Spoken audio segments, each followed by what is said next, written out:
Pemirsa, Kantor Pencarian dan Pertolongan Basarnas Banda Aceh melalui Pos SAR Semelu mengevakuasi korban bencana banjir di Desa Abaid, Kecamatan Tepah Tengah, Kabupaten Semelu.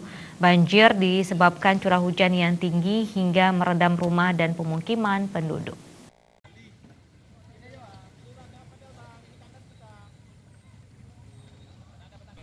Sebanyak 55 kepala keluarga dari 194 jiwa orang dewasa, anak-anak, lansia harus dievakuasi dari lokasi bencana banjir di Desa Abaid, Kecamatan Tepah Tengah, Kabupaten Semelu.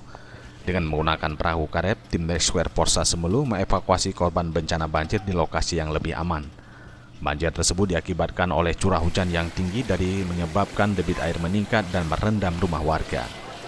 Evakuasi dilakukan mulai dari pukul 10 pagi hingga jam 16 sore oleh tim SAR gabungan terhadap korban terdampak banjir. Pukul 17.00 WIB berdasarkan pantauan dan perkembangan kondisi banjir di lokasi diketahui bahwa debit air telah surut dan pengungsi korban banjir telah kembali ke rumah masing-masing. Tim Rescue Forsa Semelu hingga saat ini masih melakukan pemantauan terhadap bencana banjir tersebut. Evakuasi korban banjir juga melibatkan potensi SAR gabungan BPBD, TNI Polri, dan masyarakat setempat. Tim Liputan Aceh TV.